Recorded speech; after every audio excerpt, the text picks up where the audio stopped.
Good evening, everyone. I am Amrita Thawait from class 10, sorry, 9th, CGBSC from Sakti, district Janjgir Chapa, Chhattisgarh. My topic is matter, nature, and behavior. As we look our surroundings, we see large variety of objects around us. जैसा कि हम अपने अब चारों ओर देखते हैं तो हम बहुत सारे ऑब्जेक्ट्स देखते हैं अपने आसपास। तो उनके जो नेचर होती है, उनके जो बिहेवियर होते हैं वो भी डिफरेंट होते हैं, और जो सब्सटेंस होते हैं वो भी डिफरेंट डिफरेंट टाइप्स के होते हैं। उनके साइज में डिफरेंट होता है, शेप में डिफरेंस होता है, कलर्स में डिफरेंस होता है, स्मेल्स में डिफरेंस होता है। ये पॉसिबल नहीं होता है कि हमको जो टू सब्सटेंस है वो सिमिलर दिखाई देते हैं, सेम दिखाई देते हैं, एक जैसे दिखाई देते हैं, लेकिन जो सब्सटेंस होता है, जो वो चीज होता है, वो दूसरा दूसरा होता है, डिफरेंट होता है। तो एग्जाम्पल के लिए सोडियम क्लोराइड और पाउडर्ड शुगर। सोडियम क्लोराइड मतलब जो हम साधारण नमक यूज करते हैं, और शुगर शक्कर, उन दोनों को अपने डाइनिंग टेबल में रख देंगे। दोनों व्हाइट कलर का सॉलिड चीज ही होता है, लेकिन हमको सेम दिखता है वो दोनों, लेकिन जो सब्सटेंस होता है वो अलग होता है। मतलब जो शुगर होता है वो मीठा होता है, स्वीट होता है टेस्ट में, और जो शक्कर होता है, जो सॉल्ट होता है, सोडियम क्लोराइड होता है, वो सॉल्ट होता है टेस्ट में। तो हमको वो दिखाई तो एक जैसा देता है, लेकिन जो सब्सटेंस होता है, जो वो चीज होता है, वो डिफरेंट होता है। जैसा कि हम सब जानते हैं, इन सब की दूसरी दूसरी अलग अलग प्रॉपर्टीज भी होती है। तो हम एक एक्टिविटी करेंगे जिससे हमको समझ में आएगा कि मैटर होता क्या है। तो एक हम बकेट लेंगे, उस बकेट को 3/4 वाटर से भर देंगे, पानी से भर देंगे। उसके बाद एक ग्लास लेंगे या फिर बीकर लेंगे, उसको पलट कर उसमें रख देंगे, और ऐसे पलट कर रखेंगे कि उसके अंदर पानी नहीं जाना चाहिए। उसके बाद हम उसमें लाइट को पास कराएंगे लेजर लाइट से। तो क्या लेजर लाइट उस अंदर जाएगा उस बीकर के? नहीं जाएगा। क्यों नहीं जाएगा? क्योंकि उसके अंदर एयर पहले से प्रेजेंट है। तो एयर एक मैटर है, मैटर ऑक्यूपाइज स्पेसेस। इससे हमको ये पता चला कि जो मैटर है वो हमेशा स्पेस ऑक्यूपाई करता है, वो अपना स्पेस को रख लेता है। तो जब हम उसमें से लाइट पास किए तो वो लाइट पास क्यों नहीं हुआ उस बीकर से? क्योंकि उसके अंदर एयर पहले से प्रेजेंट था, और एयर अपना स्पेस ऑक्यूपाई करके पहले से रखा हुआ था। इस कारण से उसमें जब हम दूसरी ऑब्जेक्ट को घुसाने की कोशिश किए तो वो नहीं घुस पाया, क्योंकि एयर उसमें से बाहर निकलने का जगह ही नहीं है। तो इससे हमको ये पता चला कि मैटर हमेशा स्पेस ऑक्यूपाई करता है। तो मैटर का डेफिनेशन बन जाता है, anything that occupies space and has mass is called matter. जिसका जो स्पेस ऑक्यूपाई करता है, कुछ भी चीज हो, चाहे वो कुछ भी चीज हो, जो स्पेस ऑक्यूपाई करता है और जिसका मास होता है, उसको हम मैटर बोलते हैं। एग्जाम्पल के लिए एयर, वुड, लकड़ी, सॉल्ट नमक, क्यूब ऑफ शुगर का टुकड़ा, आयरन रॉड, और बहुत सारी चीजें हैं। अब हम देखेंगे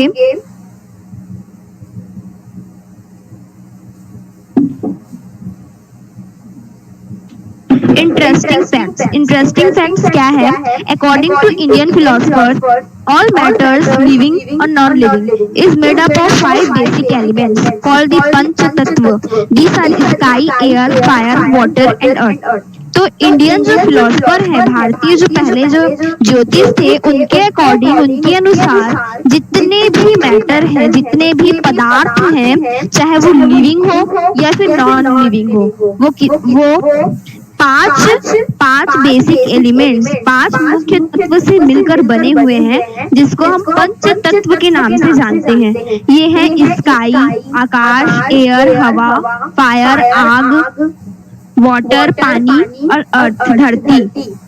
तो इन सब से मिलकर बने हुए हैं। लेकिन हमारे केमिस्ट्री, हमारे साइंस के अकॉर्डिंग जो मैटर है वो छोटे छोटे पार्टिकल्स से मिलकर बने हुए हैं। हमारे इंडियन फिलोसफर के अकॉर्डिंग जो पदार्थ है, मैटर है, वो पंच तत्व से मिलकर बने हुए हैं। लेकिन हमारे साइंस के अकॉर्डिंग जो मैटर जो है वो छोटे छोटे पार्टिकल्स से मिलकर बने हुए हैं। अब क्वेश्चन ये उठता है कि how small are the particles of matter, कि जो मैटर के जो पार्टिकल्स हैं जिससे वो मिलकर बने हुए हैं, छोटे छोटे पार्टिकल्स से, वो मैटर के पार्टिकल्स कितने छोटे होते हैं, क्या हम उसको देख सकते हैं? तो इसके लिए हमको तो जो पार्टिकल्स है मैटर के वो बहुत छोटे होते हैं। The particles of matter are very small, they are small beyond our imagination. जो पार्टिकल्स होते हैं मैटर के वो बहुत छोटे होते हैं और वो इतने छोटे होते हैं कि हम उसको इमेज भी नहीं कर सकते, हम उसको सोच भी नहीं सकते, वो इतने छोटे होते हैं। हम इसके लिए एक एक्टिविटी करते हैं। एक एक्टिविटी करने के लिए क्या करेंगे, हम एक बीकर में वाटर लेंगे, 100 मिलीलीटर वाटर लेंगे।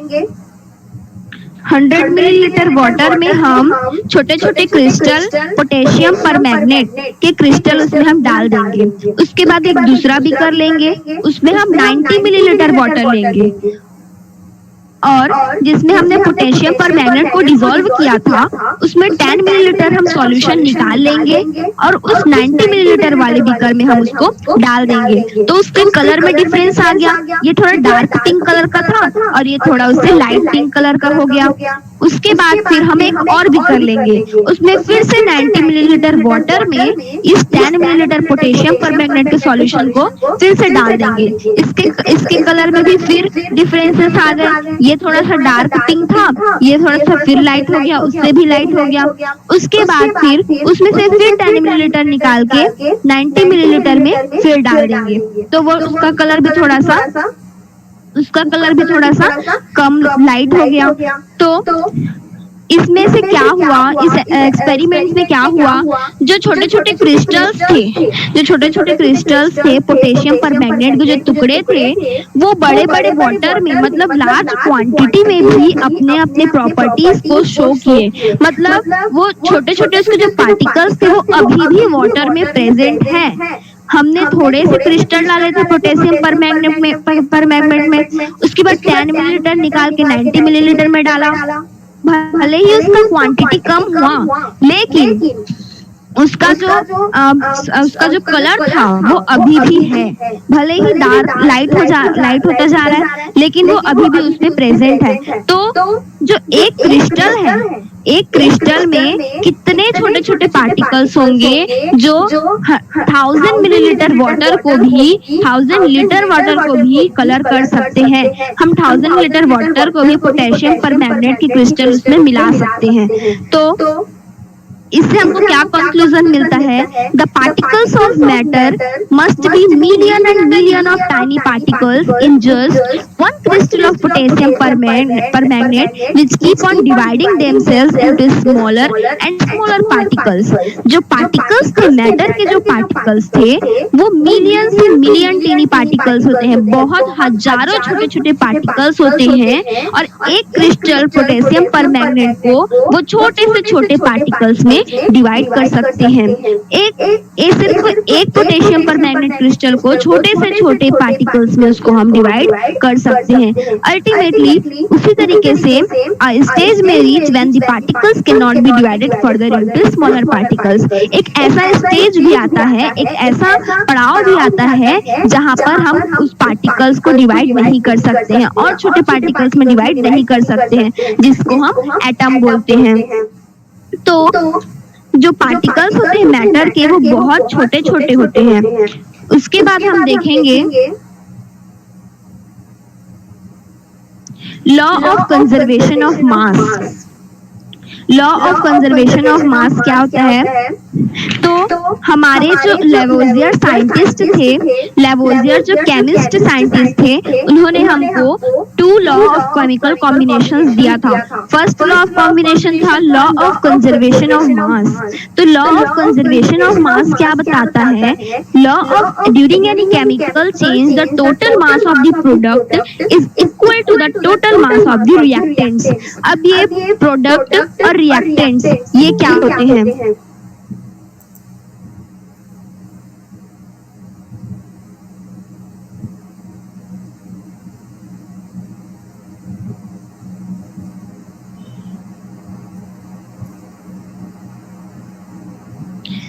यहाँ पर एक रिएक्शन हुआ है C plus O2 equals to CO2, carbon plus oxygen equals to carbon dioxide. तो यहाँ पर क्या हुआ है? एक रिएक्शन हुआ है। तो इस रिएक्शन में भाग कौन लिया? पार्टिसिपेट किसने किया? कार्बन ने और ऑक्सीजन ने। C plus O2 इन्होंने क्या किया? भाग लिया, इन्होंने पार्टिसिपेट किया किसमें? रिएक्शन में। तो जो रिएक्शन में जो पार्टिसिपेट करता है, जो भाग लेता है, उसको हम रिएक्टेंट बोलते हैं। तो यहाँ पर हमारा रिएक्टेंट C plus O2 कहलाएगा। क्यों? क्योंकि ये लोग रिएक्शन में पार्ट लिए हैं, भाग लिए हैं लोग रिएक्शन में। और जब हम रिएक्शन किए तो हमको क्या मिला? एज अ प्रोडक्ट हमको CO2 मिला, कार्बन डाइऑक्साइड मिला। तो ये हमको एक नया प्रोडक्ट मिल गया, तो हम इसको प्रोडक्ट बोलेंगे। तो रिएक्टेंट्स उसको बोला जाता है जो रिएक्शन में जो भाग लेते हैं, जो रिएक्शन में पार्टिसिपेट करते हैं, हम उसको रिएक्टेंट्स बोलते हैं। और जो रिएक्शन में जब बन जाता है, हमको बन के जो मिलता है हमको, उसको हम प्रोडक्ट बोलते हैं। तो यहाँ पर हमारा डेफिनेशन क्या है? ड्यूरिंग एनी केमिकल चेंज, किसी भी केमिकल चेंज जब होता है, कोई सा भी केमिकल चेंज होता है, तो जो प्रोडक्ट होता है, प्रोडक्ट का जो मास होता है, प्रोडक्ट का मास यहाँ पर कितना है? 44 ग्राम है। वो total mass of the reactants के इक्वल होता है। जो टोटल मास रिएक्टेंट का है, रिएक्टेंट का टोटल मास कितना है? 12 ग्राम प्लस 32 ग्राम। तो 12 और 32 को जब हम ऐड करेंगे तो हमारा 44 ग्राम ही आएगा। तो जो हमने कार्बन और ऑक्सीजन को मिलाकर लिया था, वही हमको जब हम उसमें बनाए तब भी हमको वही चीज मिला। तो लॉ ऑफ कंजर्वेशन ऑफ मास में यही बताया लेवोजियर साइंटिस्ट केमिस्ट ने कि जब हम मास और total mass of the product को लेंगे तो वो इक्वल रहेगा। जो हम रिएक्टेंट्स लिए रहेंगे उसका जो मास रहेगा उसके वो इक्वल रहेगा। तो हम दूसरे शब्दों में ये भी कह सकते हैं कि मास can neither be created nor destroyed during any chemical combination.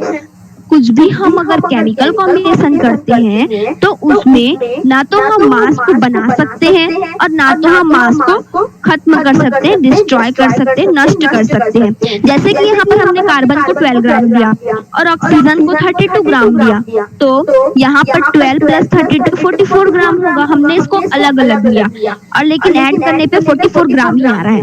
और जब हम इन दोनों को मिलाए, CO2 बना, कार्बन डाइऑक्साइड बना, तो भी हमको उतना ही मास हमको मिला, उतना ही उसका वेट मिला, 44 ग्राम ही मिला। मास मीन्स वेट, तो हमको उतना ही मिला, हमको ग्राम उतना ही मास हमको मिला। तो इसमें ना तो हम कोई मास, ना तो कोई दूसरा एक्स्ट्रा कोई मास आया है, ना तो इसमें कोई डिस्ट्रॉय हुआ है इसका मास। तो लॉ ऑफ कंजर्वेशन ऑफ मास में यही बताया गया कि हम कोई से भी केमिकल कॉम्बिनेशन करते हैं तो total mass of the product, जो प्रोडक्ट का टोटल मास होता है, वो रिएक्टेंट के टोटल मास से इक्वल होता है। अब लॉ ऑफ कांस्टेंट प्रपोर्शन, जो केमिस्ट थे लेवोजियर, वो 2 लॉ दिए थे केमिकल कॉम्बिनेशन के। पहला लॉ था लॉ ऑफ कंजर्वेशन ऑफ मास और दूसरा लॉ है लॉ ऑफ कांस्टेंट प्रपोर्शन। तो लॉ ऑफ कांस्टेंट प्रपोर्शन में क्या बताया गया? A pure chemical compound is always made up of the same element combined together in a fixed proportion by mass. मतलब अगर एक प्योर हमको केमिकल कंपाउंड बनाना है, अगर हमको प्योर केमिकल कंपाउंड बनाना है तो वो हमेशा सेम एलिमेंट से मिलेगा। मतलब जैसे कि हमको कार्बन डाइऑक्साइड बनाना है तो कार्बन डाइऑक्साइड किससे मिलकर बनेगा? कार्बन और ऑक्सीजन से।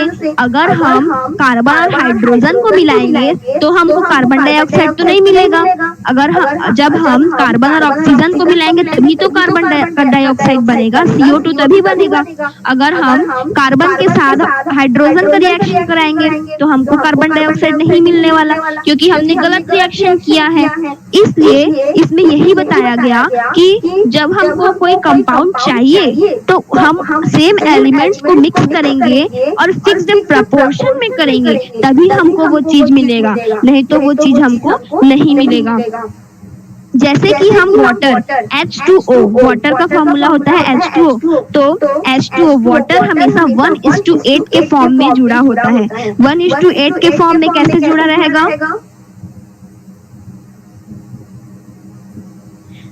जैसे कि यहाँ पर H2 + O = H2O, वाटर का यहाँ पर रिएक्शन हुआ है, तो यहाँ पर रिएक्टेंट्स क्या कहलाएंगे? H2 + O। क्यों? क्योंकि इन्होंने रिएक्शन में भाग लिया है, पार्टिसिपेट किया है। और H2O क्या कहलाएगा? जो हमको बनकर निकल गया, जो हमको मिला वो प्रोडक्ट कहलाएगा। तो H2 + O, H2 को हमने कितना लिया है? 2। H2 मतलब हाइड्रोजन का जो मास नंबर होता है वो 1 होता है, हाइड्रोजन का मास होता है 1, तो यहाँ पर 2 लिए हैं हमने, 2 इसके एटम्स लिए हैं, तो इसमें 1 × 2 कर देंगे, इसमें 2 का मल्टीप्लिकेशन कर देंगे, तो 2 × 1 = 2 आ जाएगा। और ऑक्सीजन का मास 16 आ जाएगा। उसके बाद 2:16 में जुड़ गया ये, तो 2:16 यहाँ पर कट हो रहा है, 2 × 1 = 2 और 2 × 8 = 16, तो ये कितना आ गया? 1:8 आ गया। तो वाटर हमेशा 1:8 के फॉर्म में कंबाइन होता है, जुड़ा होता है। तो जब हम इतना ही लेंगे, मतलब अगर हम यही बस के ग्राफ समझाओ। हाँ, जैसे कि हाइड्रोजन का जो एटॉमिक मास होता है, मास नंबर होता है वो 1 होता है, और हमने यहाँ पर हाइड्रोजन के 2 एटम्स लिए हैं, H2 लिए हैं, तो हम 1 में 2 का मल्टीप्लिकेशन कर देंगे, तो 1 में 2 का मल्टीप्लिकेशन करेंगे तो 2 आ जाएगा। और ऑक्सीजन का एटॉमिक मास 16 होता है, तो हम यहाँ पर 16 लिख दिए। उसके बाद हम इसको जोड़ेंगे तो 2:16, यहाँ पर हम रेशियो का साइन लगा दिए, तो 2:16 के रेशियो में ये ऐड हुआ है। अब ये 2 और 16 तो कट होता है, 2 के टेबल में आता है, तो हम इसको 2 से काट देंगे, 2 × 1 = 2 और 2 × 8 = 16, तो ये आ गया 1:8, 1:8। तो यहाँ पर ये बताया गया है जैसे कि अगर हम हाइड्रोजन का 2 एटम्स लिए हैं और ऑक्सीजन का 1 एटम लिए हैं, तो हमको H2O मिला, वाटर मिला। अगर हम ऑक्सीजन का भी 2 एटम ले लेते तो ये कुछ और बन जाता, ये हमको वाटर नहीं मिलता, हम जो कंपाउंड बना रहे थे वाटर, वो ना मिलके हमको कुछ और ही मिल जाता। तो इससे ये पता चला कि अगर हम सेम एलिमेंट्स को कंबाइन करेंगे और एक फिक्स्ड प्रोपोर्शन में, उसका जो फिक्स्ड मास जो फिक्स्ड कर दिया गया है, उस मास में हम उसको जोड़ेंगे तभी हमको वो कंपाउंड मिलेगा, वरना हमको वो चीज नहीं मिलेगा। यहाँ पर जैसे कि H2O + O है, तो हाइड्रोजन + ऑक्सीजन = वाटर होता है। अगर हम यहाँ पर H2 + O2 ले लेंगे, ऑक्सीजन के भी 2 एटम्स ले लेंगे, तो वो एक जहरीली गैस बन जाता है। तो हमको चाहिए क्या? हमको वाटर चाहिए, और हमने एक गलती कर दिया। क्या गलती कर दिया? हमने ऑक्सीजन के 2 एटम्स ले लिए, तो उस गलती से हमको वाटर ना मिलके जहरीली गैस मिल गई। तो इससे यही पता चला कि एक जो प्योर केमिकल कंपाउंड होता है वो हमेशा सेम एलिमेंट्स को, अगर हम सेम एलिमेंट्स को कंबाइन करेंगे, सेम एलिमेंट्स को, एक जैसे एलिमेंट्स को जोड़ेंगे, तो और वो भी किसमें? Proportion by mass, fixed proportion में जोड़ेंगे, तभी हमको वो कंपाउंड मिल पाएगा। तो ये लॉ किसने दिया? एंटोनी लैवोइजियर साइंटिस्ट ने दिया, जिसको हम लॉ ऑफ कांस्टेंट प्रोपोर्शन के नाम से जानते हैं।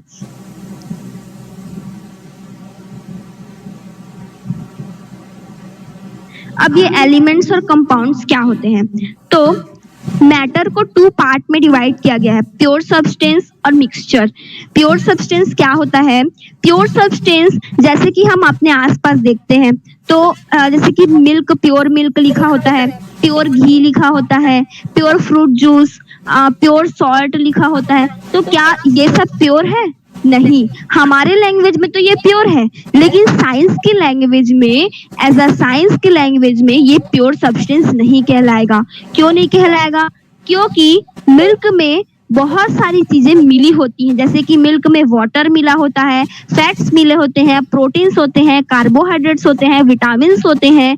तो मिल्क में इतनी सारी चीजें मिली हुई हैं, तो साइंस के अकॉर्डिंग वो प्योर सब्सटेंस नहीं कहलाएगा।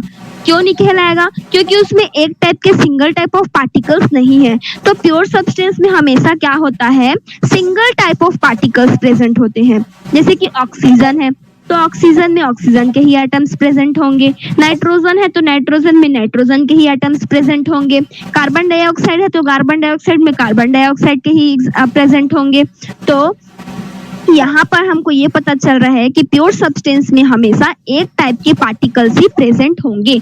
अब प्योर सब्सटेंस को भी 2 पार्ट में डिवाइड किया गया है। क्या क्या? एलिमेंट्स और कंपाउंड्स। तो एलिमेंट्स और कंपाउंड्स क्या क्या होते हैं?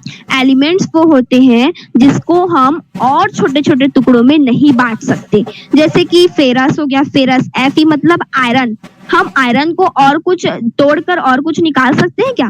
नहीं निकाल सकते। हम आयरन को तोड़ेंगे तो हमको आयरन के ही एटम्स हमको प्रेजेंट मिलेंगे, हमको और कुछ नहीं मिलने वाला। जैसे कि कंपाउंड है, कंपाउंड में क्या होगा? वो केमिकल रिएक्शन से ज्वाइन हो जाए रहते हैं और हम उसको केमिकल रिएक्शन से ही उसको अलग कर सकते हैं, और ये फिक्स्ड कंपोजिशन में हमेशा ऐड हुए रहते हैं। जैसे कि CO2 हो गया, कार्बन डाइऑक्साइड हो गया। हम कार्बन डाइऑक्साइड को केमिकल रिएक्शन करके अलग करेंगे तो कार्बन अलग हो जाएगा और ऑक्सीजन अलग हो जाएगा। लेकिन एलिमेंट्स में क्या हम कार्बन को और तोड़ सकते हैं? नहीं तोड़ सकते। कार्बन को हम और तोड़ ही नहीं सकते क्योंकि वो एलिमेंट्स है। एलिमेंट्स को हम और छोटे टुकड़ों में नहीं बांट सकते। हाँ, अगर हम तोड़ेंगे तो हमको कार्बन के ही एटम्स मिलेंगे, क्योंकि वो कार्बन है तो हमको कार्बन के ही एटम्स मिलेंगे और कुछ एटम्स नहीं मिलने वाले, दूसरा सब्सटेंस हमको नहीं मिलेगा। लेकिन हम CO2 को जब तोड़ेंगे, कार्बन डाइऑक्साइड को हम केमिकल रिएक्शन से तोड़ेंगे तो हमको कार्बन अलग मिल जाएगा और ऑक्सीजन अलग मिल जाएगा। और यहाँ पर और एग्जाम्पल क्या है? Copper, Cu copper, Ag silver, hydrogen, oxygen, elements के सभी एग्जाम्पल है। कंपाउंड, कंपाउंड में एग्जाम्पल हो गया water H2O, CO2 carbon dioxide, NaCl sodium chloride जिसको हम साधारण नमक बोलते हैं। NaCl भी सोडियम और क्लोराइड से मिलकर बना होता है। हम इसको केमिकल रिएक्शन से ही अलग कर सकते हैं और केमिकल रिएक्शन से हम Na सोडियम को अलग कर सकते हैं और Cl क्लोराइड को अलग कर सकते हैं। तो कंपाउंड जो रहता है वो फिक्स्ड कंपोजिशन में मिला होता है, लेकिन ठीक है, उसका एक फिक्स्ड कंपोजिशन होता है, वही एक फिक्स्ड प्रपोर्शन में वो मिला होता है। अब आते हैं मिक्सचर। तो मिक्सचर क्या होता है? 2 और मोर प्योर सब्सटेंस से मिलकर बना होता है। प्योर सब्सटेंस क्या होता है? जिसमें एक ही सब्सटेंस प्रेजेंट होगा, लेकिन प्योर सब्सटेंस को जब हम मिला देंगे तो वो मिक्सचर कहलाएगा। जैसे कि लेमोनेड, लेमोनेड मतलब नींबू पानी। नींबू पानी में क्या होता है? सॉल्ट मिला रहता है, सॉल्ट मिला रहता है, शुगर मिला होता है, लेमन का जूस होता है और वाटर भी मिला होता है। तो ये क्या हो गया? मिक्सचर हो गया। ठीक है, ये एक मिक्सचर हो गया। तो लेमोनेड, नींबू पानी में इतनी सारी चीजें मिली हैं, इसलिए वो मिक्सचर कहलाएगा। और हम मिक्सचर को फिजिकल मेथड से हम उसको अलग कर सकते हैं। अब मिक्सचर के 2 पार्ट होते हैं, होमोजीनस और हेट्रोजीनस। होमोजीनस क्या है? यूनिफॉर्म कंपोजिशन, और heterogeneous non uniform composition. Homogeneous और हेट्रोजीनस, जैसे कि यहाँ पर एक एग्जांपल लिए हैं हम होमोजीनस और हेट्रोजीनस का। तो होमोजीनस में क्या हुआ? वाटर में हम पानी में क्या किए? शुगर को डिसॉल्व कर दिए। ठीक है, शुगर को घोल दिए तो क्या हुआ? जो शुगर के जो पार्टिकल्स थे वो वाटर में पूरी तरीके से फैल गए। ठीक है, जो शुगर के जो पार्टिकल्स थे वो पूरी तरीके से फैल गए, मतलब उसका जो कंपोजिशन है वो पूरे पानी में सेम होगा। हम पानी का किसी भी हिस्सा को ले ले, हमको मीठा लगेगा। क्यों? क्योंकि शुगर मीठा होता है। और शुगर पानी में पूरी तरीके से घुल चुका है, इसलिए हम पानी का कोई सा भी जगह को ले लें, कहीं पर को भी टेस्ट करेंगे तो वो हमको मीठा लगेगा, ठीक है। और हेट्रोजीनस मिक्सचर में क्या होगा, हम पानी में रेत को मिलाएंगे, तो रेत को मिलाएंगे तो क्या होगा, जो रेत रहेगा वो सिर्फ घूमते रहेगा, जब तक हम उसको घुमाएंगे तो वो थोड़ी देर तक तो घूमते रहेगा। अगर हम उसको थोड़ी देर तक छोड़ देंगे, कुछ देर तक उसको छोड़ देंगे, तो वो जो रेत रहेगा वो उस बीकर के नीचे में बैठ जाएगा, उस बीकर के नीचे में बैठ जाएगा। और अगर हम उसके ऊपर के पार्ट को लेंगे तो हमको सिर्फ पानी मिलेगा, और अगर नीचे के पार्ट को लेंगे तो हमको रेत मिलेगा। तो क्या इसका जो कंपोजिशन था वो पूरे सॉल्यूशन में सेम था? नहीं था। लेकिन जो सॉल्यूशन था शुगर का, पानी में जो हम शुगर इन वाटर का सॉल्यूशन बनाए थे, उसका तो हम किसी भी पार्ट को ले लें तो वो हमको सेम कंपोजिशन दे रहा था, कहीं पर को भी ले ले हमको मीठा ही लग रहा था, हमको शुगर का टेस्ट आ ही रहा था। लेकिन सैंड वाले में नहीं आया, क्योंकि ये जो था वो हेट्रोजीनस मिक्सचर था। तो होमोजीनस मिक्सचर में यही होता है, जो सॉल्यूशन में जो हम सॉल्यूशन बना रहेंगे, उस सॉल्यूशन के पूरे सब जगह में हमको वही टेस्ट आएगा, लेकिन हेट्रोजीनस मिक्सचर में हमको वही चीज हमको पूरा में नहीं मिलेगा। तो यहाँ पर क्या था, यूनिफॉर्म कंपोजिशन। यूनिफॉर्म कंपोजिशन मतलब सारा चीज जितने सॉल्यूशन है सब में हमको वो कंपोजिशन मिलेगा, लेकिन हेट्रोजीनस में वो कंपोजिशन हमको नहीं मिलेगा। एग्जाम्पल के लिए यहाँ पर क्या है, शुगर इन वाटर, अभी हमने एग्जाम्पल लिया था, सॉल्ट इन वाटर। अब हम वाटर में जब नमक को डिसॉल्व करेंगे, घोलेंगे, तो हमको कहीं पर का भी पानी ले ले हमको नमकीन तो लगेगा ही। ऐसा तो नहीं है कि जहाँ एक जगह में नहीं लगेगा नमकीन, क्यों नहीं लगे, अगर वो लगेगा ही नमकीन, क्योंकि वो होमोजीनस मिक्सचर है, वो अपना कंपोजिशन को, यूनिफॉर्म कंपोजिशन होता है उसका, वो अपने आप को पूरे वाटर में डिसॉल्व कर चुका है, तो इसलिए वो हमको सॉल्ट लगेगा ही। Alcohol in water.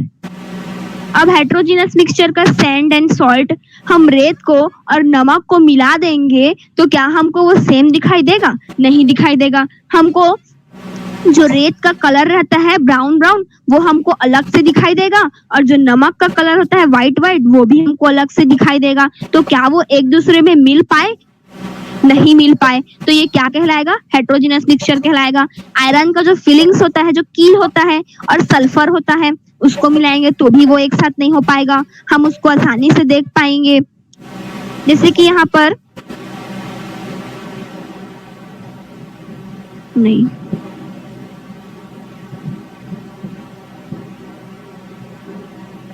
अब मिक्सचर और कंपाउंड में क्या डिफरेंस होता है?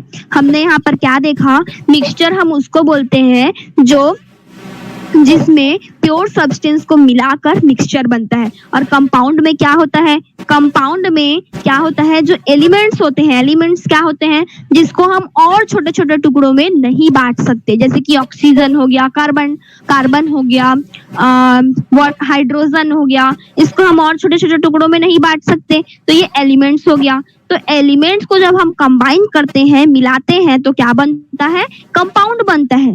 लेकिन मिक्सचर में क्या होता है, मिक्सचर में हम एलिमेंट्स को भी मिला देते हैं और कंपाउंड को भी मिला देते हैं, तब हमारा मिक्सचर बनता है। अब जैसे कि यहाँ पर क्या हुआ, components of a mixture may be present in any ratio. Its composition is variable. The compounds contains two or more elements in a fixed ratio. By mass, its composition is always fixed. Mixture में क्या होता है, जो mixture में जो components present होंगे, जो चीज हम उसमें डाले रहेंगे, उसको हम किसी भी रेशियो में ले सकते हैं, किसी भी रेशियो में ले सकते हैं। जैसे कि वाटर में हमने शुगर को मिक्स किया, तो वाटर में शुगर को मिक्स किया तो क्या उसका कंपोजिशन था, जो मास था, वो फिक्स था? नहीं था। हमने फिक्स तो नहीं करके रखा है कि शुगर को इतना ग्राम वाटर, इतने लीटर वाटर में इतना ग्राम शुगर को हमको डालना है, ये फिक्स कर रखा है क्या हमने? नहीं। हम जितना भी चाहे उतना शुगर कितने भी पानी में डाल सकते हैं। तो इसका जो रेशियो था, इसका जो मास था, वो फिक्स था क्या? नहीं था। तो मिक्सचर में फिक्स नहीं होता है। जैसे कि हमने नींबू पानी का एग्जांपल लिया था, लेमोनेड का लिया था, तो नींबू पानी में क्या हमने सॉल्ट, शुगर और जो लेमन जूस लिया था, वाटर लिया था, उसका जो मास था, उसका जो वेट था, उसको हमने सेम लिया था क्या? नहीं। हम उसको अपने हिसाब से आगे पीछे कर सकते हैं, लेकिन कंपाउंड में जब हम वाटर बनाएंगे, हाइड्रोजन और ऑक्सीजन को मिलाएंगे, हाइड्रोजन का हमको 2 एटम्स ही लेना पड़ेगा और ऑक्सीजन का 1 एटम्स ही लेना पड़ेगा। अगर हम हाइड्रोजन के 1 एटम को लेंगे और ऑक्सीजन के 2 एटम्स ले लेंगे तो क्या हमको वाटर मिलेगा? नहीं मिलेगा। तो हम मिक्सचर में किसी भी रेशियो में हम उसको ले सकते हैं, लेकिन कंपाउंड में उस रेशियो को हमेशा फिक्स्ड कर दिया गया है। उसी रेशियो से हम उसको लेंगे तभी वो हमको कंपाउंड मिलेगा, वरना हमको दूसरा कंपाउंड मिल जाएगा। अब मिक्सचर में क्या होता है, कोई भी नया सब्सटेंस नहीं बनता, लेकिन कंपाउंड में हमेशा नया सब्सटेंस बन जाता है। अब ये क्या है, जैसे कि हमने नींबू पानी लिया था, तो नींबू पानी में क्या हुआ, नींबू पानी हम बनाए तो नींबू पानी में नींबू का भी टेस्ट आएगा, नींबू का खट्टा टेस्ट आता है तो हमको नींबू का खट्टा टेस्ट आएगा। वाटर हमारा प्यास बुझाता है तो वाटर पानी से हमारा प्यास भी बुझ जाएगा। हमने सॉल्ट डाला तो सॉल्ट से हमको नमकीन लगेगा, हमने शुगर डाला तो शुगर से हमको मीठा लगेगा। तो इसमें क्या पता चला कि सबका टेस्ट हमको आया, लेकिन कंपाउंड में एक नया सब्सटेंस बन गया। जैसे कि यहाँ पर हाइड्रोजन और ऑक्सीजन था, ठीक है। हाइड्रोजन क्या काम करता है, जलाने का काम करता है। हाइड्रोजन क्या काम करता है, जलाने का काम करता है, और ऑक्सीजन उसमें जलने में और मदद करता है, ठीक है। लेकिन वाटर क्या करता है, वाटर बुझाने का काम करता है। तो क्या हुआ, इससे क्या हुआ, जो हाइड्रोजन था वो जलने का काम कर रहा है, ऑक्सीजन क्या कर रहा है, जलाने का काम कर रहा है, और वाटर क्या कर रहा है, उसको बुझाने का काम कर रहा है।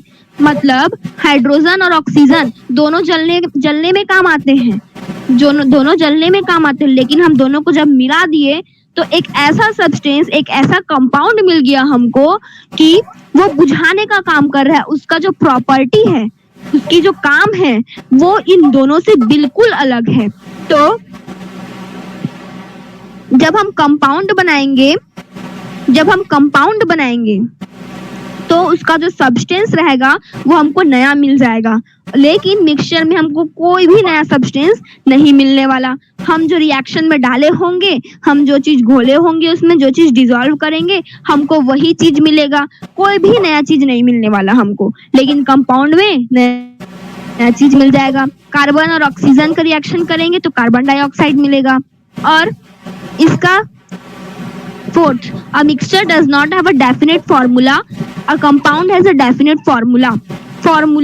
अब देखो यहाँ पर वाटर है, वाटर का फॉर्मूला क्या होता है, H2O होता है। अगर हम H2O2 बना देंगे तो क्या होगा, जहरीला गैस बन जाएगा, पॉइजनस गैस बन जाएगा। लेकिन हम नींबू पानी का क्या कोई फॉर्मूला है, उसका नहीं है। हम तो उसको किसी भी रेशियो में डाल सकते हैं, तो उसका कोई फॉर्मूला है ही नहीं, उसका कोई निश्चित फॉर्मूला ही नहीं है, डेफिनेट कोई फॉर्मूला ही नहीं है। लेकिन कंपाउंड का एक डेफिनेट निश्चित फॉर्मूला बनाया गया है। मिक्सचर है वो होमोजेनस भी हो सकता है और हेट्रोजीनस भी हो सकता है। तो मिक्सचर होमोजेनस भी होगा, हेट्रोजीनस भी होगा। जैसे कि यहाँ पर हम NaCl, सोडियम क्लोराइड और वाटर। सोडियम क्लोराइड मतलब साधारण सा नमक होता है और पानी होता है। हम उस साधारण से नमक और पानी को जब मिलाएंगे तो वो होमोजेनस मिक्सचर कहलाएगा, है ना। तो वो क्या कहलाया, मिक्सचर कहलाया। हम उसको कंपाउंड नहीं बोल सकते। क्यों नहीं बोल सकते, क्या NaCl एलिमेंट है, NaCl इज अ एलिमेंट, है एलिमेंट, सॉरी NaCl एलिमेंट नहीं है। क्यों, क्योंकि हम सोडियम क्लोराइड को और छोटे टुकड़ों में बांट सकते हैं। अगर हम सोडियम क्लोराइड को और बांटेंगे तो सोडियम अलग हो जाएगा और क्लोराइड भी अलग हो जाएगा। तो NaCl क्या है, कंपाउंड है, और हमने कंपाउंड में कंपाउंड को ऐड किया। H2O is also compound. H2O भी यहाँ पर हमने देखा कि H2O भी कंपाउंड है। एलिमेंट्स तो हाइड्रोजन और ऑक्सीजन है, लेकिन कंपाउंड वाटर है। तो हमने कंपाउंड और कंपाउंड को मिलाया, NaCl मतलब सोडियम क्लोराइड, और वाटर को मिलाया तो क्या बन गया, हमारा होमोजेनस मिक्सचर बन गया। और आयरन फिलिंग्स और सल्फर को मिलाया तो हेट्रोजीनस मिक्सचर बन गया। तो मिक्सचर ही है ये दोनों, लेकिन मिक्सचर होमोजेनस भी हो सकता है और हेट्रोजीनस भी हो सकता है। लेकिन जब हम कंपाउंड बनाएंगे तो वो हमेशा होमोजेनस ही बनेगा, कंपाउंड कभी हेट्रोजीनस नहीं बनता है। अब यहाँ पर 6 नंबर में कोई भी केमिकल रिएक्शन नहीं होगा. No chemical reaction takes place and therefore the formation of mixture is not accompanied by any energy change. A chemical reaction takes place and therefore the formation of a compound takes place with absorption or evolution of heat. कई कई solution में क्या होता है, heat का absorption होता है या फिर हीट का इवोल्यूशन होता है. हीट या तो वो लोग छोड़ देते हैं या तो वो लोग हीट को एब्जॉर्ब कर लेते हैं. तो कंपाउंड में हम केमिकल रिएक्शन हमेशा होगा. हम कंपाउंड में जब करेंगे तो केमिकल रिएक्शन होगा. अब जैसे कि यहाँ पर हाइड्रोजन और ऑक्सीजन, इसका हमने क्या किया, केमिकल रिएक्शन किया. तो केमिकल रिएक्शन को हम केमिकल रिएक्शन से ही अलग कर सकते हैं. जैसे कि H2O वाटर है, तो वाटर में हम हाइड्रोजन और ऑक्सीजन को ऐसी कुछ भी करके अपने फिजिकल मेथड से अलग कर सकते हैं क्या? नहीं कर सकते. हमको उसे केमिकल मेथड अपनाना पड़ेगा. और जब हम केमिकल मेथड अपनाएंगे तभी ये वाटर अलग होगा, तभी ये वाटर में से हाइड्रोजन और ऑक्सीजन को हम अलग कर पाएंगे. लेकिन NaCl और H2O वाटर और नमक को जब हम मिलाएंगे और अगर इसको हमको अलग करना है तो हम क्या करेंगे, हम उसमें इवापोरेशन का मेथड अपनाएंगे. इवापोरेशन का मेथड क्या करेंगे, हम उस पानी को उबालेंगे और उसको इतना उबालेंगे कि जो पानी रहेगा वो भाप बनकर उड़ जाएगा, स्टेम बन जाएगा और जो नमक रहेगा वो हमारे लिए वहां पर बच जाएगा. तो वहां पर क्या हुआ, यहाँ पर हमने फिजिकल मेथड से NaCl को, नमक को और वाटर को अलग कर दिया. क्यों कर लिया, क्योंकि ये मिक्सचर थे. लेकिन हम जो कंपाउंड था H2O, जो हमने वाटर इज कंपाउंड, तो कंपाउंड तो था H2O, क्या हम वाटर का हाइड्रोजन को अलग कर सकते हैं? नहीं कर सकते. फिजिकल मेथड से अलग बिल्कुल नहीं कर सकते. हमको उससे केमिकल मेथड अपनाना पड़ेगा, केमिकल रिएक्शन कराना पड़ेगा, तभी हाइड्रोजन और ऑक्सीजन अलग हो सकता है. तो मिक्सचर हमेशा कोई केमिकल रिएक्शन से हम उसको अलग नहीं कर सकते हैं, लेकिन कंपाउंड का केमिकल रिएक्शन से हम उसको अलग कर सकते हैं. Mixture shows the properties of its constituents. The properties of a compound are entirely different from those of its constituents. जैसे कि मैंने पहले बताया, जो मिक्सचर रहता है उसके जो कंस्टिट्यूएंट्स हम उसमें जो डाले रहते हैं, जो सब्सटेंस, वो सारी अपनी प्रॉपर्टीज दिखाते हैं. जैसे कि यहाँ पर NaCl और H2O, वाटर और नमक. तो हम वाटर में नमक को घोल दिए हैं, और हम उसको चखेंगे. तो वाटर का क्या काम होता है, वाटर हमारा प्यास बुझाता है.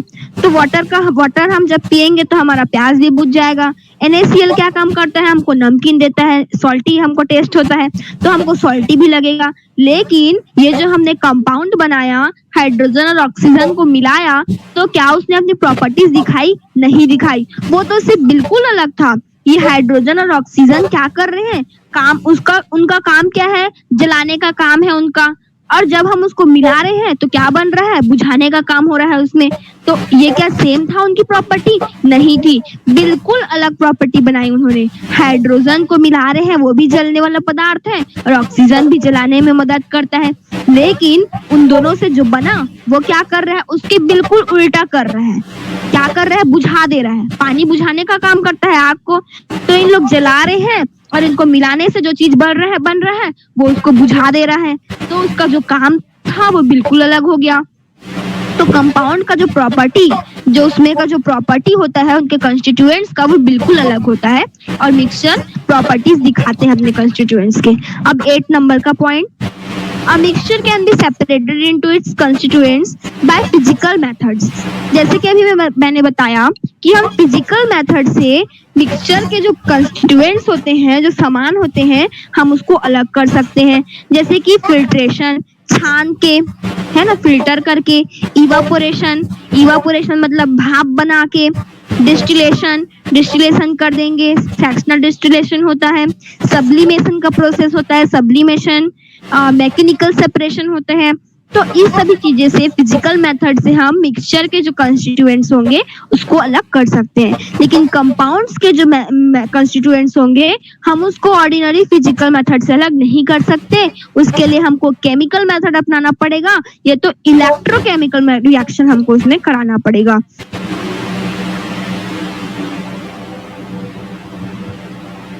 इतने में ही उसको बॉइलिंग करना है। लेकिन कंपाउंड का हमेशा फिक्स्ड मेल्टिंग और बॉइलिंग पॉइंट, मेल्टिंग मतलब पिघलना और बॉइलिंग मतलब गर्म होना, उबलना। तो इसका कोई फिक्स्ड ना तो मेल्टिंग पॉइंट होता है मिक्सचर का और ना तो कोई फिक्स्ड बॉइलिंग पॉइंट होता है। लेकिन कंपाउंड का हमेशा फिक्स्ड मेल्टिंग पॉइंट भी होता है और हमेशा फिक्स्ड बॉइलिंग पॉइंट भी होता है। अब हम देखेंगे सॉल्यूशन क्या होता है। सॉल्यूशन हम किसको बोलेंगे? तो सॉल्यूशन हम उसको बोलेंगे, solution is a homogeneous mixture. जो होमोजेनस मिक्सचर होगा हम उसको सॉल्यूशन बोलेंगे, ठीक है। प्रेजेंट होंगे तभी वो सॉल्यूशन कहलाएगा। अब सॉल्यूशन दो चीजों से मिलकर बना होता है। क्या क्या चीज मिलकर बना होता है? सॉल्वेंट और सॉल्यूट।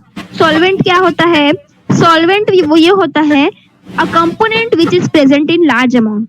जो सबसे ज्यादा अमाउंट में प्रेजेंट होता है उसको हम सॉल्वेंट बोलते हैं और जो कम अमाउंट में प्रेजेंट होता है उसको सॉल्यूट बोलते हैं। जैसे कि एग्जांपल के लिए हमने यहाँ पर पानी लिया, पानी में क्या किए हम शुगर को डाल दिए। तो पानी में जब हम शुगर को डाले तो जो पानी ज्यादा था, वाटर का जो क्वांटिटी थी, वाटर का जो क्वांटिटी थी वो ज्यादा है, तो हाँ वाटर क्या कहलाएगा? सॉल्वेंट कहलाएगा। और जो शुगर है हाँ वो कम मात्रा में है, लेजर क्वांटिटी में है, तो वो सॉल्यूट कहलाएगा। तो यहाँ पर जैसे कि यहाँ पर रिएक्शन ऊपर में करके बताया गया है, sugar plus water equals to solution of sugar in water. जो शुगर था वो कम मात्रा में था तो हम उसको सॉल्यूट बोल दिए, और जो वाटर था वो ज्यादा मात्रा में था तो हम उसको सॉल्वेंट बोल दिए, और जो मिलकर हमको बना, उन दोनों को मिलाए तो हमारा सॉल्यूशन बन गया। मतलब हम एक तरीके से ये भी बोल सकते हैं the combination of solute and solvent is called solution. Solute और सॉल्वेंट मिला होगा तभी तो हम उसको सॉल्यूशन बोलेंगे। तो सॉल्यूट जो रहता है वो कम अमाउंट में जो प्रेजेंट रहता है उसको हम सॉल्यूट बोलते हैं, और जो ज्यादा अमाउंट में प्रेजेंट होता है उसको सॉल्वेंट बोलते हैं। अब आते हैं हम सस्पेंशन। तो जो सॉल्यूशन होते हैं उसके 3 टाइप्स होते हैं, सस्पेंशन, कोलाइड्स और ट्रू सॉल्यूशन। तो सस्पेंशन क्या होता है? जो सस्पेंशन का जो पार्टिकल्स होते हैं वो बहुत बड़े बड़े होते हैं। बहुत बड़े बड़े मतलब हम उसको अपने आंखों से देख सकते हैं। उतने बड़े बड़े पार्टिकल्स होते हैं सस्पेंशन कि हम उसके जो सॉल्यूट रहता है वो उसमें डिसॉल्व नहीं होता है, और हम उसको अपने आंखों से देख सकते हैं। लेकिन जो कोलाइड के सॉल्यूशन रहेंगे वो अच्छे से घुले भी नहीं होंगे, वो अच्छे से डिसॉल्व भी नहीं हो रहेंगे, लेकिन हम उसके जो पार्टिकल्स होंगे उनके हम अपने आंखों से भी नहीं देख सकते। हम उसको माइक्रोस्कोप से देखेंगे, अल्ट्रा माइक्रोस्कोप से देखेंगे, तब उनके पार्टिकल्स हमको दिखाई दे देंगे। लेकिन जो ट्रू सॉल्यूशन होता है उसके पार्टिकल्स हमको कभी भी नहीं दिखाई देते। मतलब जो ट्रू सॉल्यूशन होता है उसके पार्टिकल्स हमको बिल्कुल भी नहीं दिखाई देंगे, चाहे हम माइक्रोस्कोप से भी देख ले वो तब भी हमको दिखाई नहीं देंगे। लेकिन जो कोलाइडल सॉल्यूशन के जो पार्टिकल्स होंगे सॉल्यूट के, वो हमको माइक्रोस्कोप से, अल्ट्रा माइक्रोस्कोप से दिखाई दे देंगे। लेकिन जो सस्पेंशन के जो पार्टिकल्स होंगे वो हम अपने खुले आंखों से भी देख सकते हैं। तो इसको पहचानने का सबसे अच्छा तरीका होता है टिंडल इफेक्ट। ये रहा टिंडल इफेक्ट। तो टिंडल इफेक्ट में क्या होता है? The phenomena of scattering of light by colloidal particles as a result of which the path of beam visible is called Tyndall effect। तो टिंडल इफेक्ट में हम क्या करते हैं, जो हम सॉल्यूशन बनाए रहेंगे उस सॉल्यूशन से हम लाइट पास कराएंगे। क्या कराएंगे? लाइट पास कराएंगे, और अगर वो लाइट पास हो गया मतलब वो क्या है? कोलाइडल सॉल्यूशन है। अगर वो लाइट पास हो गया तो वो कोलाइडल सॉल्यूशन है, अगर लाइट पास नहीं हुआ तो ट्रू सॉल्यूशन है। अब लाइट पास क्यों नहीं हुआ ट्रू सॉल्यूशन में? हमने पहले क्या किया था? एक एक्सपेरिमेंट किया था, एक एक्टिविटी देखा था। क्या एक्टिविटी देखा था? हमने एक बीकर में पानी लिया था, एक बकेट में पानी लिया था और उसमें बीकर को उल्टा ढक दिया था। उसमें लाइट पास किया तो लाइट पास नहीं हुआ। क्यों नहीं हुआ? क्योंकि उसके अंदर एयर पहले से प्रेजेंट था। तो एयर क्या है? एक होमोजेनस मिक्सचर है। हम एयर को ऐसे देख सकते हैं कि अलग अलग कर सकते हैं? नहीं कर सकते। तो ट्रू सॉल्यूशन जो था, उस ट्रू सॉल्यूशन में क्या हुआ? उसके जो पार्टिकल्स थे, सॉल्यूट के जो पार्टिकल्स थे, उनका जो कंपोजिशन था वो पूरे सॉल्यूशन में क्या था? सेम था। पूरे सॉल्यूशन में वो घुल चुके हैं अच्छी तरीके से। तो अगर हम उसमें लाइट को पास कराएंगे तो वो पास क्यों नहीं होगा? क्योंकि वो जो सॉल्यूट के जो पार्टिकल्स हैं वो पहले से उसमें प्रेजेंट है, पहले से अपना जगह उसमें बना चुके हैं, तो उसमें से दूसरा चीज हम पास करेंगे तो वो कैसे पास होगा? उसका जगह तो पहले से फुल हो चुका है, और फुल हो गया है तो हम उसमें कुछ और पार्टिकल्स को घुसा ही नहीं सकते, इसलिए वहां से लाइट पास नहीं होगा। लेकिन कोलाइडल सॉल्यूशन में क्या हुआ, उसके जो छोटे छोटे पार्टिकल्स हैं वो अभी भी नहीं घुले हुए हैं, अभी भी डिसॉल्व नहीं हुए हैं, इसलिए जब हम उसमें लाइट पास करा रहे हैं तो लाइट अभी भी पास हो जा रहा है। ठीक है, तो टिंडल इफेक्ट में यही हमको दिखाई देता है। जैसे कि एग्जांपल के लिए हम यहाँ पर ले लेते हैं कॉपर सल्फेट का सॉल्यूशन और वाटर और मिल्क सॉल्यूशन। तो कॉपर सल्फेट के सॉल्यूशन में क्या होता है, कॉपर सल्फेट CuSO4। तो कॉपर सल्फेट के सॉल्यूशन क्या है, एक होमोजेनस सॉल्यूशन है। उनके जो पार्टिकल्स है सॉल्यूट के वो पूरे तरीके से उसमें अच्छी तरीके से घुल चुके हैं, तो जब हम उसमें से लाइट पास कराएंगे तो वो लाइट पास नहीं होगा। लेकिन जो वाटर और मिल्क का सॉल्यूशन है उससे हमको लाइट हमको दिखाई दे देगा, क्योंकि अगर हम वाटर और मिल्क को मिलाएंगे तब हमको खुले आंखों से तो उसको पार्टिकल्स को नहीं देख सकते, लेकिन जब हम अल्ट्रा माइक्रोस्कोप से उसको देखेंगे तो हमको पता चल जाएगा कि इस मिल्क में वाटर भी प्रेजेंट है। अल्ट्रा माइक्रोस्कोप में हमको वो भी दिखाई देने लगेंगे, उनके पार्टिकल्स हमको घूमते हुए दिखाई देने लगेंगे। तो हम इसको ऐसे ही अपने मन से अपने हिसाब से देखने के लिए हमको उसको देखने के लिए माइक्रोस्कोप लाना पड़ेगा। उससे अच्छा हम टिंडल इफेक्ट कर सकते हैं घर में। टिंडल इफेक्ट से हम उससे टॉर्च पास कराएंगे, अगर लाइट पास हो गया मतलब वो कोलाइडल सॉल्यूशन है, अगर लाइट पास नहीं हुआ तो वो ट्रू सॉल्यूशन है। और लाइट पास सस्पेंशन में भी होते हैं, सस्पेंशन के पार्टिकल्स ज्यादा बहुत बड़े बड़े होते हैं, तो हम उसको अपने आंखों से देख सकते हैं उसके पार्टिकल्स को। तो उसमें टिंडल इफेक्ट कराने का कोई मतलब ही नहीं है, क्योंकि हमको उसके पार्टिकल्स तो दिखाई दे रहे हैं, तो हम टिंडल इफेक्ट कर भी सकते हैं, तो हमको उसका पार्टिकल्स दिखाई दे देता है। लेकिन कोलाइडल सॉल्यूशन का जो पार्टिकल्स होता है हमको वो दिखाई नहीं देता, इसलिए हम उसमें टिंडल इफेक्ट करते हैं। अब तीनों में डिफरेंसेस क्या होते हैं एक टेबल से समझते हैं। तीनों का जो नेचर होता है, ट्रू सॉल्यूशन हमेशा होमोजेनस होगा, कोलाइडल सॉल्यूशन हेटेरोजेनस होगा और सस्पेंशन भी हेटेरोजेनस होगा। अब जो पार्टिकल के जो साइज रहेंगे, ट्रू सॉल्यूशन में पार्टिकल के साइज, यहाँ पर पार्टिकल के साइज हैं, तो जो ट्रू सॉल्यूशन के जो पार्टिकल के साइज हैं वो 10⁻⁹ मीटर के हैं, बहुत छोटे हैं, 10⁻⁹ मीटर से भी छोटे हैं। लेकिन कोलाइडल सॉल्यूशन में 10⁻⁹ मीटर और 10⁻⁷ मीटर इन दोनों के बीच के हैं। और सस्पेंशन के पार्टिकल्स क्या हैं, 10⁻⁷ मीटर से भी बड़े हैं, 10⁻⁷ मीटर से भी बड़े हैं। तो सस्पेंशन के पार्टिकल्स इतने बड़े बड़े होते हैं जिसको हम खुले आंखों से देख सकते हैं। कोलाइडल के सॉल्यूशन छोटे होते हैं, हम उसको माइक्रोस्कोप से देख सकते हैं। लेकिन ट्रू सॉल्यूशन के जो पार्टिकल्स होते हैं वो बहुत छोटे होते हैं, हम उसको माइक्रोस्कोप से भी नहीं देख सकते। अब आते हैं अपीयरेंस, कैसे हमको दिखाई देता है। तो ट्रू सॉल्यूशन एकदम साफ होता है, हम उसके आर पार देख सकते हैं। कोलाइडल सॉल्यूशन ट्रांसपेरेंट होता है क्योंकि उसके पार्टिकल्स उसमें घूमते रहते हैं, तो हमको थोड़ा थोड़ा आर पार दिखता है, थोड़ा थोड़ा दिखता है, मतलब कुछ कुछ दिखेगा, धुंधला टाइप का दिखता है। लेकिन सस्पेंशन में पूरा ऑपेक हो जाता है, हमको कुछ भी नहीं दिखाई देगा। अब फिल्ट्रेबिलिटी थ्रू फिल्टर पेपर, जो फिल्टर पेपर आता है उससे किसके पार्टिकल्स पास हो जाएंगे, तो ट्रू सॉल्यूशन के पार्टिकल्स पास नहीं हो पाएंगे, पास हो जाएंगे क्योंकि उसके पार्टिकल्स तो पूरी तरीके से उसमें घुल चुके हैं, तो वो पास हो जाएंगे। कोलाइडल के पार्टिकल्स भी पास हो जाएंगे, हमको वो माइक्रोस्कोप से ही दिखाई देगा, इसलिए उसमें वो पास हो जाएंगे। लेकिन सस्पेंशन के पार्टिकल्स को हम पास नहीं करा सकते। अब आता है सेटलिंग ऑफ पार्टिकल। सेटलिंग मतलब नीचे बैठना, नीचे उसके पार्टिकल्स बैठते हैं कि नहीं बैठते हैं, तो ट्रू सॉल्यूशन के पार्टिकल्स नीचे में नहीं बैठेंगे। कोलाइडल सॉल्यूशन में हम सेंट्रीफ्यूगेशन करेंगे। सेंट्रीफ्यूगेशन क्या होता है, एक मथनी बोलते हैं, जैसे कि हम दूध को मथते हैं तो दही बन जाता है, तो उसी को हम सेंट्रीफ्यूगेशन का मेथड बोलते हैं। तो जब हम सेंट्रीफ्यूगेशन मेथड करेंगे तो सेंट्रीफ्यूगेशन मेथड करने से क्या होगा, कोलाइडल के जो पार्टिकल्स होंगे कोलाइड सॉल्यूशन के, वो नीचे बैठ जाएंगे। जैसे कि कोलाइडल सॉल्यूशन में हमने मिल्क का एग्जांपल लिया था, वाटर और मिल्क का, पानी और दूध का। भले ही हमको दूध नहीं मिलता है, जब हम उसको मथते हैं तो जो मक्खन रहता है वो मक्खन क्या होता है, दूध होता है। दूध के पार्टिकल्स होते हैं मक्खन, लास्ट में वो अलग हो जाता है। अब जो सस्पेंशन होंगे वो फिल्टर पेपर से पास नहीं हो पाएंगे, फिल्टर पेपर में ही रुक जाएंगे उसके पार्टिकल्स। सस्पेंशन के जो सेटलिंग ऑफ पार्टिकल्स रहेगा वो सेटल हो जाएगा, नीचे बैठ जाएगा, ग्रेविटी के कारण वो नीचे बैठ जाएगा।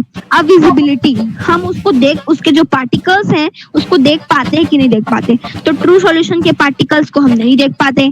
कोलाइडल सॉल्यूशन के पार्टिकल्स को हम अल्ट्रा माइक्रोस्कोप से देख लेंगे, लेकिन सस्पेंशन के पार्टिकल्स को हम अपने नेकेड आई से देख सकते हैं, खुले आंखों से देख सकते हैं। टिंडल इफेक्ट, जैसे कि लाइट पास करके हमने बताया था, वो टिंडल इफेक्ट है, तो ट्रू सॉल्यूशन टिंडल इफेक्ट नहीं शो करते हैं। Colloidal solution Tyndall effect show करते हैं और सस्पेंशन भी टिंडल इफेक्ट शो करते हैं। अब हम इस चैप्टर का समरी टाइप का पढ़ते हैं। क्या है, फर्स्ट में matter occupies space and has mass. Matter है वो स्पेस ऑक्यूपाई करता है और उसका मास होता है। मैटर को हम डिवाइड कर सकते हैं मिक्सचर में और प्योर सब्सटेंस में। मिक्सचर में और प्योर सब्सटेंस में मिक्सचर क्या होता है, मिक्सचर में बहुत सारे मोर देन वन सब्सटेंस होते हैं। मिक्सचर में बहुत सारे सब्सटेंस प्रेजेंट होते हैं और वो किसी भी प्रपोर्शन में, हम उसको किसी भी प्रपोर्शन में ऐड कर सकते हैं और उसके जो कॉन्स्टिट्यूएंट्स होंगे वो सारे अपने प्रॉपर्टीज दिखाएंगे। मिक्सचर को हम एक इस सेपरेशन टेक्निक से उसको हम अलग कर सकते हैं, लेकिन कंपाउंड्स को नहीं कर सकते, प्योर सब्सटेंस को नहीं कर सकते। When the constituent components of a mixture are uniformly distributed, then it is called homogeneous mixture. अगर जो कंपोनेंट्स रहेंगे, मिक्सचर के जो कंपोनेंट्स रहेंगे वो पूरी तरीके से पानी में घुल चुके होंगे तो हम उसको होमोजेनस मिक्सचर बोलेंगे।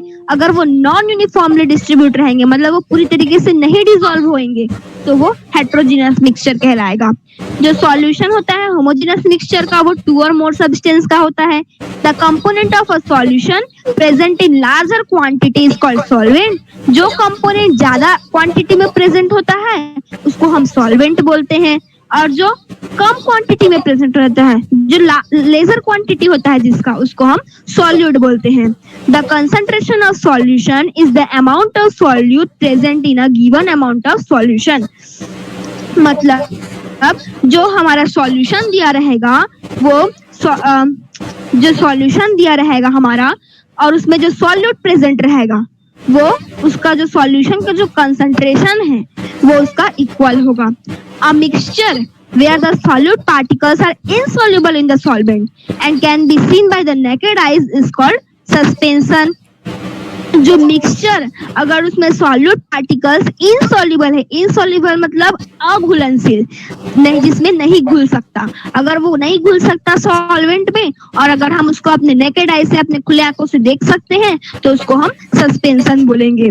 जो साइज होते हैं पार्टिकल्स के कोलाइड के वो बहुत छोटे होते हैं, जिसको हम अपने खुले आंखों से नहीं देख सकते, नेकेड आईज मतलब खुले आंखों से नहीं देख सकते, लेकिन वो इतने बड़े होते हैं कि अगर हम उसमें लाइट पास कराएंगे तो वो हमको पार्टिकल्स दिखाई दे देंगे, लाइट उससे पास हो जाएगा। Pure substance can be elements और कंपाउंड्स। जो प्योर सब्सटेंस होते हैं वो एलिमेंट्स भी हो सकते हैं और कंपाउंड्स भी हो सकते हैं। An element is a form of matter that can not be broken down by chemical reaction into simpler substance. तो एलिमेंट एक ऐसा कंपाउंड होता है, एक ऐसा मैटर होता है जिसको हम केमिकल रिएक्शन से छोटे छोटे टुकड़ों में बांट नहीं सकते। छोटे छोटे टुकड़ों में बोलने का मतलब हम उससे कुछ और नया चीज नहीं निकाल सकते। कार्बन से कार्बन कहीं निकालेंगे, ऑक्सीजन से ऑक्सीजन कहीं निकालेंगे। कंपाउंड में क्या होता है, टू और मोर डिफरेंट टाइप के एलिमेंट्स उसमें मिले होते हैं और वो केमिकली कंबाइंड होते हैं एक फिक्स्ड प्रपोर्शन में, और उनकी जो प्रॉपर्टीज होती है कंपाउंड की, जो हम कंस्टिट्यूएंट्स उसमें मिलाए होंगे उससे बिल्कुल अलग होता है। During a chemical change, the sum of the masses of the reactant is equal to the sum of masses of the product. This is known as law of conservation of mass. Law of conservation of mass क्या कहलाएगा?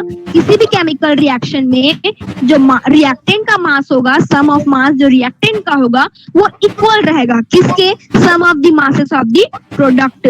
जो product का mass रहेगा उससे वो equal रहेगा। इन ए compound में जो एलिमेंट्स होते हैं वो हमेशा एक फिक्स्ड प्रपोर्शन में जुड़े होते हैं, इसीलिए हम उसको definite law of definite proportion बोलते हैं।